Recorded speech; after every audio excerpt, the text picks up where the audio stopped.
নবীজি একটা হাদিসে বলেছেন যে দুটো তরল পদার্থ, মানে দুটো তরল পদার্থ আছে, এই দুটো যার সৌভাগ্য নসিব হয়েছে ইনশাআল্লাহ সে জাহান্নামে যাবে না। আরেকটা হচ্ছে দুটো দাগ যার শরীরে আছে সেও ইনশাআল্লাহ তাআলা জাহান্নামে যাবে না।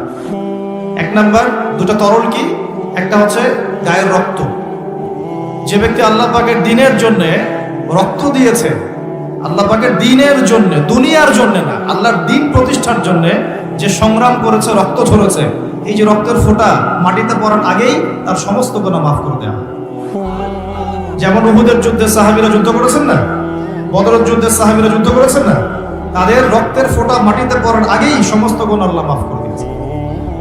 আরেকটা তরল পদার্থ হচ্ছে অশ্রু, চোখের পানি। এই চোখের পানি যে ব্যক্তি আল্লাহকে স্মরণ করে গোপনে, নীরবে, নিভৃতে আল্লাহকে স্মরণ করে কান্নাকাটি করে চোখ দিয়ে পানি ঝরাতে পেরেছে, ইনশাআল্লাহ ওই চোখ জাহান্নামের আগুন দেখবে না। খুশি হন নাই? এখন যুব সমাজ কি আল্লাহর জন্য কাঁদে না গার্লফ্রেন্ডের জন্য কাঁদে? হ্যাঁ, গার্লফ্রেন্ডের জন্যই কাঁদে। এখন যুব সমাজ গার্লফ্রেন্ডের স্মরণে কাঁদে, আল্লাহর স্মরণে খুব কমই কাঁদে। আর সেই গার্লফ্রেন্ড তো আপনার সাথে কবরে যাবে নাকি?